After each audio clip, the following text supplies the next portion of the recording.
안녕하세요. 건법부자의 조건입니다. 안녕하세요. 유상목 법무사입니다. 네, 안녕하십니까. 네, 안녕하세요. 네.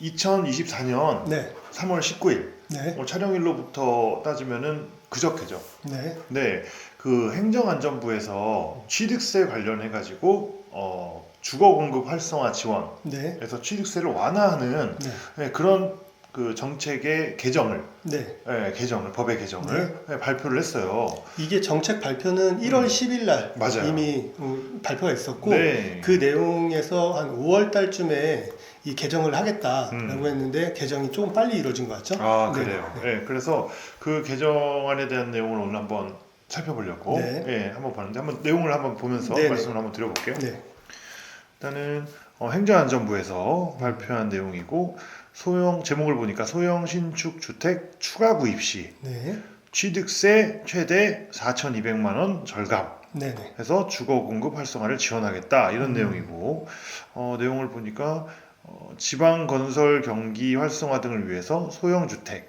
지방 미분양 아파트 취득 시 주택 수를 제외하겠다. 네, 이런 주택 표현을 수를 썼고, 제외한다는, 네. 그리고 3월 26일 공포 즉시 시행 예정. 다음 주네요. 아직 며칠 남았네요. 네, 그래서 바로 시행을 하겠다. 음. 이렇게 내용이 되어 있고, 좀 자세한 내용을 보니까 말씀하신 대로 네. 아까 말씀하신 대로 1월 10일 주택 공급 대책 관련해서 음. 지방세를 지원하는 그 네. 내용이고, 최근 주택 보유 부담이라든지 전세 사기 영향으로 주택 매수 심리가 얼어붙어서 임대로 사용하는 다양한 소형 주택의 공급 활성화를 유도, 그다음에 전세 시장의 안정화를 적극적으로 지원하기 위해서 네, 이 빨간 줄을 쳐놨는데 소형 주택, 네, 지방 미분양 아파트를 신규 취득하는 경우에 해당 주택은 취득세액 산출 시 주택수에서 제외된다. 네. 지금 현재는 그 다주택자가 주택을 취득하게 되면 중과세되잖아요. 취득세가. 그렇죠. 다 그거를 주택자. 네. 제외해주겠다. 네, 이런 내용으로 보이고 이것도 중요한 내용이네요. 보니까 주택 공급 대책 발표일부터 2025년 12월 31일까지 네, 준공된 네, 신축 소형 주택을 같은 기간 내에 개인이 최초로 유상 취득하는 경우, 이게 첫 번째고, 네, 두 번째로 기존에 지어져 있는 소형 주택, 네. 이거를 2024년 1월 10일부터 2025년 12월 31일까지 등록 임대사업자가 취득하는 경우. 민간 임대 네. 특별법에 따라서 네네네. 그래서 등록 임대사업자가 취득하는 이 두 가지 경우. 음. 네. 그래서 이 두 가지 경우에는 취득세액 산출 시 주택세에서 제외된다. 네. 그렇게 해서 이야기를 하고 있고, 그다음에 요건을 살펴보시죠. 네. 그리고 소형 주택의 기준은 전용 면적 60제곱미터 이하이면서 18평 이하. 네, 취득가액은 수도권은 6억 원, 그 외의 지역은 3억 원 이하인 네. 다가구, 다세대, 연립주택, 도시형 생활주택, 주거용 오피스텔. 네. 뭐가 빠졌죠? 네, 소형주택은 다 해당해. 다중주택은 빠졌네요. 다중주택? 네. 다중주택도 포함되지 않나요? 네, 아니 다중주택은 빠집니다. 네, 네, 네, 그래요? 그거는 이제 집합 건물이 아니니까. 중요한 게 빠졌죠. 아파트가 빠졌잖아요. 아파트는 네. 빠졌습니다. 네. 네, 그래서 다음 페이지를 보면, 다음 페이지를 보면 그 아파트는 지방에 준공 후 미분양된 아파트를 2024년 1월부터 2025년 12월 31일까지 내년 연말까지. 내년 연말까지 미분양 아파트를 주택수에서 제외된다. 네. 이거 굉장히 획기적인 정책이 그렇죠. 이제 시행이 네. 되네요. 네네. 취득세 부담이 굉장히 많이 줄겠다. 음. 지금 보면 이게 현행 주택의 유상 취득 세율이잖아요. 네네. 그래서 현행 주택의 세율은 이러한데, 그래서 지금은 비조정 대상 지역 같은 경우에는 3주택이면 8% 적용받고, 그 다음에 조정 대상 지역, 서초, 강남, 송파, 용산은 2주택부터 내가 취득을 해서 2주택이 되면 8%를 적용받았는데, 그렇죠.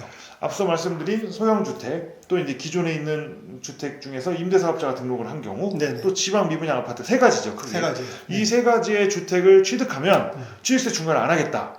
중과를 안 하겠다? 네, 취득세 세율을 중과 안 하겠다. 이 얘기 네네. 아닙니까?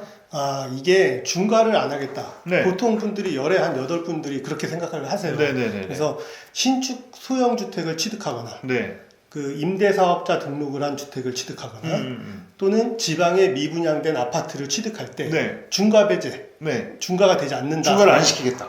그렇죠. 네. 그렇게 생각하시죠. 네네. 근데 그게 엄밀히 얘기를 하면 상황을 나눠봐야 돼요. 어떤 상황을? 이게 뭐냐면 네. 지방세법에서는 네. 이 중과 배제를 네. 두 가지로 나눠서 지금 적용을 시키고 있어요. 네, 중과 배제를 나눈다. 내용을 한번 볼게요. 네.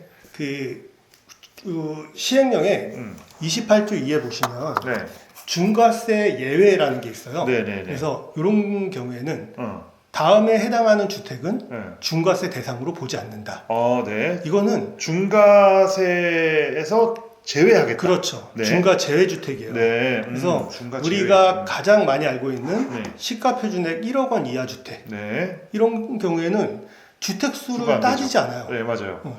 상관없이 중과 안 되죠. 제가 4주택이든 5주택이든 내가 6주택이든 이걸 취득할 때는 무조건 중과가 없이 그렇죠. 그냥 일반 세율이 적용되는 거예요. 1에서 3%. 그 밖에 뭐 한 13가지 정도 그렇죠. 쭉 있고. 그 밖에도 아주 많이 있죠. 네. 네. 그런데 네. 지금 이제 우리가 발표된 거, 네. 요번에 발표된 개정안이 어디 있는 거냐면 여기에 들어간 게 아니에요. 그럼 어떤 여기에 거죠? 들어간 게 아니에요. 여기에 들어갔다면 아까 말씀하신 대로 네. 무조건 중과 배제 이렇게 하고 말 텐데 여기에 들어간 게 아니라 여기에 들어가 있거든요. 여기에. 근데 여기는 뭐냐면 네. 그 시행령에서 주택수의 산정 방법 이렇게 해서 네. 다음에 이런 것들에 해당할 때는 네. 주택수에서 빼줄게 하는 기준이에요. 대부분 여기에 나와 있는 이러한 것들이 뭐냐면 네. 여기서 이렇게 오거든요. 네, 네, 네. 이렇게 왔지만 그 여기에 지금 들어간 거는 여기에만 들어가 있어요.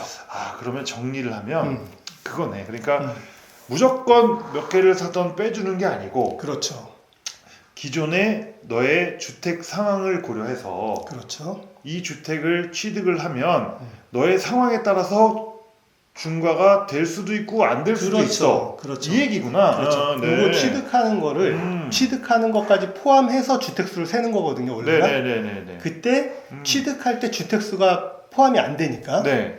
그때 세율을 보자. 그러면 내 상황에 따라서 많이 달라질 수 있겠네요. 그렇죠. 네. 이거를 잘못 생각해서 저거 취득하면 무조건 중과 배제다. 이렇게 생각하시면 안 되는 거예요. 그러면 그 기준에 대해서 한번 살펴볼까요? 네네. 네, 그 기준이 지금 준비하신 네. 자료 제가 한번 볼게요. 네. 한번 보면 일단 현행 주택의 유상 취득세율 해가지고 현행 주택이라는 건 지금 현재 법이잖아요. 그렇죠. 그래서 아까 이거 설명했던 부분 비조정 대상 지역의 기준으로 1주택이면 취득해서 1주택이 되면 1에서 3% 중과 없고 네. 취득해서 2주택이 돼도 중과가 없는데 네. 취득하는 주택이 3주택제라면 네. 8%의 중과를 받았잖아요. 그렇죠. 네, 이게 지금 현재고 네. 뭐 그 조정 대상 지역 같은 경우 서초 강남 송파 용사는 2주택 취득하는 주택이 이 두 번째 주택이면 네. 8%를 적용을 했는데 그렇죠. 개정 후를 봤을 때 이번 네. 개정이 되면 네. 앞서 얘기했던 세 가지 요건 신축 소형 주택을 건축 후 최초로 취득하는 경우 네. 기축 소형 주택을 취득 후 임대사업자 등록하는 경우 네. 지방 준공후 미분양 주택 취득할 때 이 네. 세 가지의 경우에 네.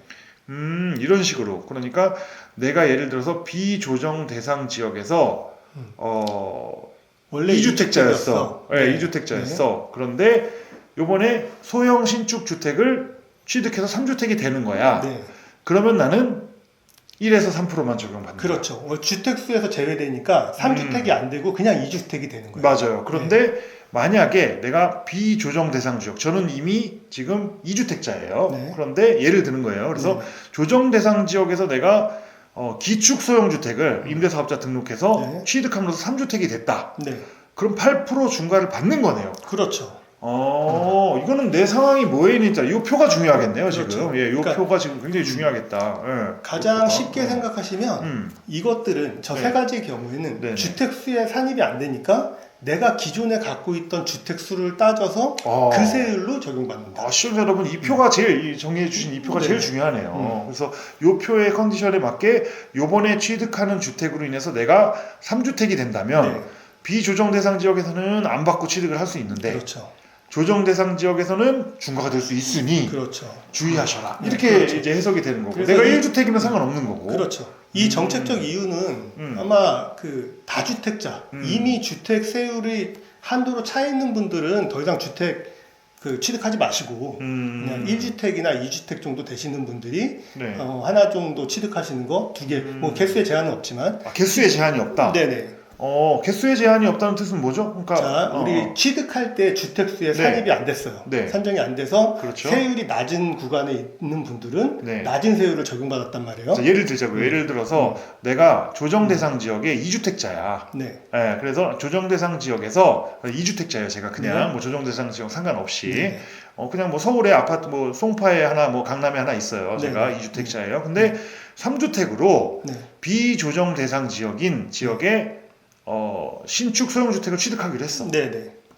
그러면 1에서 3% 적용받죠. 네. 근데 다음에 또 취득하실 때 또 신축 소형 주택을 또 취득해. 또 취득해요. 네. 또 취득하실 때 네. 요번에 취득한 게 주택수로 이제 산정이 되냐 안 되냐 이 부분이에요. 네. 안 된다는 거예요. 안 된다. 네. 그러니까 안 내가 된다. 응. 새로 취득하는 것도 주택수 제외. 음. 그리고 내가 이미 취득해서 보유하고 있는 것도 주택수 제외. 그러니까 정리해서 얘기하면 내가 2주택자야 지금. 근데 신축 소형주택으로 3주택자가 됐어. 네. 그런데 신축 소형주택을 하나 더 취득하는 거야. 네. 쉽게 얘기해서 신축 소형주택을 3개를 취득해. 네, 네. 이미 2주택자야. 아파트 2개 있어. 네, 나는. 네. 근데 3개를 취득해도 예. 계속 1에서 3% 적용받는다 그럼요. 이 말이에요. 그렇죠. 그럼 내가 취득하는 거는 주택수에서는 제외해주겠다는 거네. 그렇죠. 그럼 그 기간이 언제까지입니까? 그 기간이 네. 이게 지금 개정안이 한시법이에요. 네. 그래서 2026년 말까지예요. 2026년 말까지. 네. 야, 그러면 이런 임대사업 계획이 있으신 분들은 2026년 말까지는 그렇죠. 그때까지는 주택을 주택수에 포함이 안 되니까 막 취득해도 되겠지만 취득세 중과가 네. 없으니까. 물론 이제 그 정부에서는 이걸 연장할 수도 있다, 연장할 계획이 있다라고 하지만 사실 그때 상황 봐서 연장을 할지 안 할지는 너무 뭐 정부 마음이잖아요. 아니 근데 그건 연장 안 해도 이미 취득세는 다 냈고 그렇죠. 그 이후로 취득 안 하면 되지 연장 안 하면. 그거야 그렇죠. 네, 그러나 그런 거잖아요. 이제 만약에 아까 예를 든 대로 1주택이나 2주택에 플러스 주택수 산입 안 되는 저런 소형주택을 많이 갖고 있다가 네. 그 연장이 안 된 상태에서 2027년 1월 1일이 되면 갑자기 네. 4주택자, 5주택자, 6주택자가 되겠죠. 아니 그거야 뭐 그 이후 취득 안 하면 되지 뭐. 그렇죠. 네. 일단 그렇게 정리되는 네, 이거 정리를 한번 해볼게요. 그래서 시청자 여러분도 이게 조금 복잡하니까 제가 한번 정리를 해보겠습니다. 네. 그래서 요 세 가지 경우 1번, 2번, 3번에 해당하는 경우에 내가 예를 들어서 2주택자인데 네. 신축 소형주택을 취득하면 1에서 3주택이 되니까 네. 적용을 받는 거고. 근데 만약에 내가 3주택자야. 네. 근데 신축 소형주택을 취득해 비조정 대상 네. 지역에서 그러면 4주택이 되면서 8% 중과는 받아야 되는 거고. 아니죠. 그러니까 4주택이 되면서 8% 중과를 받는 게 아니라 원래 3주택자가 네, 원래 또 3주택자가. 취득해서 3주택이니까 그렇죠. 8%가 되는 거죠. 그렇죠. 원래. 예, 그러니까 그렇죠. 8%가 되는 네. 거잖아요. 결국에는. 그렇죠. 예, 8%가 되는 거예요. 그러니까 내가 3주택인데 신축 빌라 분양받았어. 신축 다세대를 분양받으면 8%는 내야 하는 맞아요. 거잖아요. 네네. 예, 맞고. 근데 이게 만약에 예를 들어서 내가 2주택이야. 네. 2주택인데 비조정 대상 지역에 신축 소형주택을 한 채를 받았어. 네. 그럼 1에서 3% 받고 근데 기분 좋아서 또 한 채를 뭐 여유가 있어서 또 한 채를 샀어. 그래도 1에서 3%. 거기 또 샀어. 그래도 1에서 3%. 그렇죠. 그게 2026년 12월 12월 31일까지. 네. 시청자 여러분 정리가 되셨죠?